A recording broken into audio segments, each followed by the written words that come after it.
Bonjour les locos. Vous avez reconnu que sur cette table, c'est que du matériel Godox, des flashs TTL avec les radios intégrées, les V860, le fameux mini flash de studio, le Wistro AD360 et évidemment la télécommande pour contrôler tout l'écosystème Godox, le X1. Mais ce n'est pas de ça dont je vais vous parler aujourd'hui. Je vais vous parler de ce minuscule accessoire qui s'appelle le Godox A1 ou connu en France aussi sous le nom de Quadralite ou Quadralite A1 qui est tout simplement un petit accessoire exceptionnel qui fait rentrer le smartphone dans le monde de la photographie de grand. Allez, je vous présente le Godox A1 physiquement. Petit boîtier, en haut un écran LCD, les principaux. Sur le côté, un port USB-C, le dernier standard d'USB.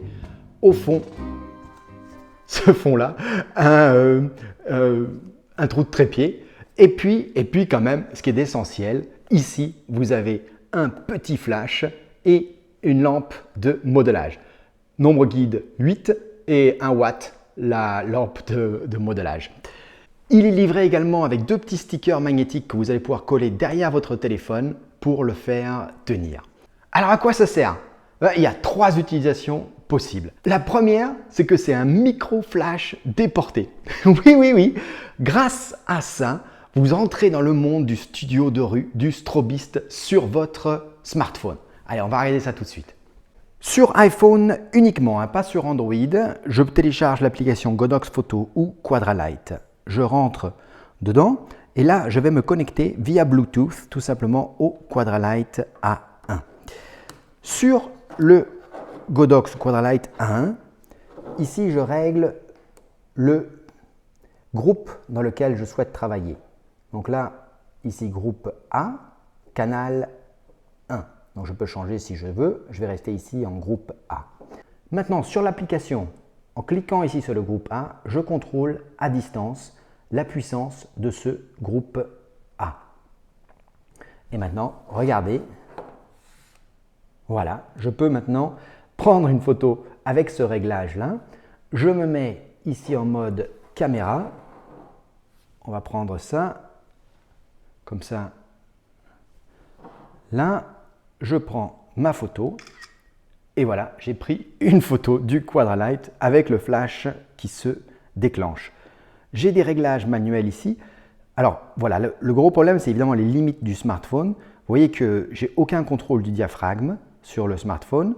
Ici, il y a un iPhone SE et je peux uniquement en vitesse aller en durée d'obturation de 1/45e de seconde à 1/10e de seconde. Et le reste, c'est ici l'ISO qui va de 25 sur cet appareil, sur ce téléphone-là, jusqu'à 1800. Et pas de contrôle du diaphragme, encore une fois. Donc là, c'est sympa. Je peux me mettre en mode automatique, coller mon Quadralite à l'arrière grâce au magnet intégré, ou, et ça, ce serait ma recommandation, travailler comme ça un petit peu en déporté. Imaginons que je voulais vous prendre, hop, juste comme ça un peu sur le côté pour créer une lumière assez sympa. C'est flexible, c'est mobile. C'est évidemment, ça amène une toute autre lumière que travailler avec le micro flash intégré à votre smartphone. Allez, on va passer au niveau 2. Vous pouvez, avec ce Godox A1, contrôler l'intégralité des flashs de l'écosystème Godox. Ça veut dire par exemple que vous allez pouvoir travailler avec deux flashs, le A1 et puis ici le V860 version 2. Ou alors même celui-là, vous le mettez juste dans votre poche et vous contrôlez et vous déclenchez à distance le V860 version 2 grâce à votre smartphone. Et là, ça commence à ressembler à quelque chose parce que vous allez pouvoir mettre ça dans un parapluie, dans une boîte à lumière. Et là, c'est une toute autre histoire qui commence. Allez, je vous montre ça. Alors, c'est parti. On allume le Godox V860. Je le mets ici en mode radio. Il va être toujours dans le canal 1 et dans le groupe B, en esclave. Là, sur l'application sur l'iPhone, je vais me mettre ici dans le groupe B. Regardez ici, quand je change, ça change ici en direct la puissance manuelle aussi sur le Godox. Vous avez vu? Voilà, un 32e, un 64e. Et là, après, je reviens ici, test. Regardez. Ça marche. Et maintenant, je peux prendre une photo du flash et du Quadralight A1 avec les deux qui se déclenchent. Donc regardez, concrètement, je pourrais être comme ça en train de prendre une photo de vous avec... Il ne faut pas être pressé pour prendre une photo avec un iPhone, hein. C'est pas du mode rafale. Recycling, qu'est-ce qu'il fait? Il fait un recyclage. Attends, je crois que c'est parce que j'ai mis le Quadralight ici en pleine puissance. C'est pour ça que c'est aussi lent. Je vais essayer de baisser la puissance du Quadralight. Ici, le mettre dans sa plus faible puissance. Vous savez quoi, on va même l'arrêter. En appuyant ici sur Standby. Voilà, ça c'est sympa. Voilà, j'ai arrêté le canal A, qui est celui-là.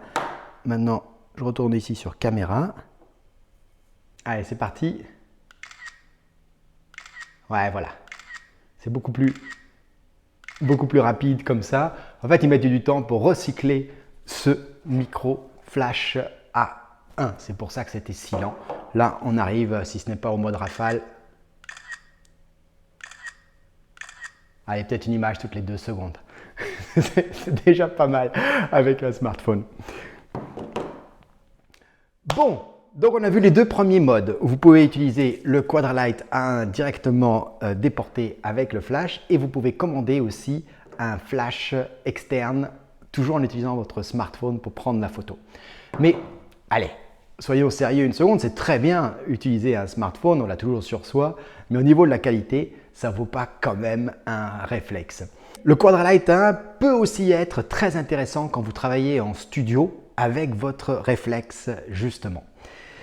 Parce que le Quadralight 1 communique avec absolument tout l'écosystème de Godox. Donc il suffit que vous mettiez sur votre boîtier le X1 Pro qui devient alors juste un déclencheur bête. C'est-à-dire qu'il va prendre tous ses ordres du Quadralight ou du Godox A1 qui lui-même va prendre tous ses ordres de l'application du smartphone. Ok, avant, vous aviez le Godox qui parlait directement à vos flashs. Et je pense que dans 90% des cas, c'est quand même encore ce qui fait du sens. Mais imaginons que vous soyez là avec 3 flashs et que vous travaillez en studio et que vous ayez des réglages très précis entre ces 3 flashs. Eh bien, vous allez pouvoir programmer ces réglages là-dessus. On va voir ça dans une seconde. Et au moment où vous faites la prise de vue, eh bien, vous rappelez tout simplement votre schéma d'éclairage qui va être automatiquement programmé sur vos différents flashs. C'est pas mal hein, comme idée. Donc, en théorie, vous mettez tous vos paramètres sur le smartphone, vous les enregistrez. Le smartphone envoie ça au Godox Quadralight A1 qui lui-même envoie la bonne puissance à tous les flashs. Sur votre appareil photo, vous avez le X1 qui déclenche les flashs au bon moment et les flashs se déclenchent à la bonne puissance. Ça, c'est la théorie. Dans la pratique, je n'ai pas réussi à faire marcher ça exactement comme ça. En fait, je n'ai pas réussi à faire marcher ça du tout. Ce qui se passe, c'est que eh bien, la puissance qui est réglée sur le X1 prend la précédence.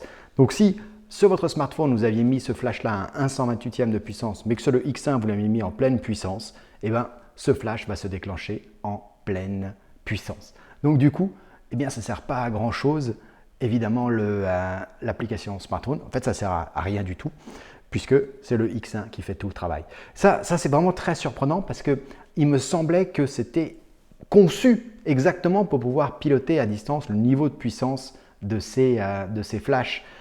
J'ai dû rater quelque chose, mais je me suis donné du mal à essayer de trouver comment ça marchait et je n'ai pas réussi avec le X1 sur le sabot du boîtier à réutiliser le smartphone pour le réglage de la puissance et j'ai mis à jour le firmware du X1. Pendant qu'on est dans les problèmes que j'ai pu voir aussi, la communication entre le A1 et le flash se fait pas toujours bien. Regardez, quand je les mets comme ça et que j'appuie sur le déclenchement, eh bien, le flash ne se déclenche pas. Vous voyez? Il n'y a que le petit qui se déclenche. Il y a certaines positions, voilà, là c'est bon, là non, là non, là non. Donc il y a certaines positions qui font que le flash ne se déclenche pas. Évidemment, le mettre juste devant, il ne se déclenche pas. Derrière, par contre, non plus. Donc, écoutez, il y a des positions où ça ne marche pas. C'est pas génial non plus, évidemment. StudioDru, Strobis, la fiabilité, c'est vraiment quelque chose de très important. Donc, je dirais que si vous êtes vraiment que dans le domaine du smartphone, eh ben, ça permet de faire quand même des choses intéressantes, de partir avec un petit Godox 8, un nombre guide de 8, déporter un petit peu sa lumière, trouver un peu des éclairages différents. Ça, c'est quelque chose d'assez sympathique. Pour le reste, eh ben, il y a quelques bugs dans la version que j'utilise, à voir si lors de prochains firmware, ces bugs vont être corrigés. Toujours un plaisir de partager avec vous ma passion pour la lumière, pour le StudioDru. Si le sujet vous intéresse, j'ai une formation complète sur le StudioDru que je vous invite à consulter. Et sinon, j'espère vous retrouver de plus en plus nombreux sur Photoloco. Je suis Blaise Fiedler, je vous dis à bientôt.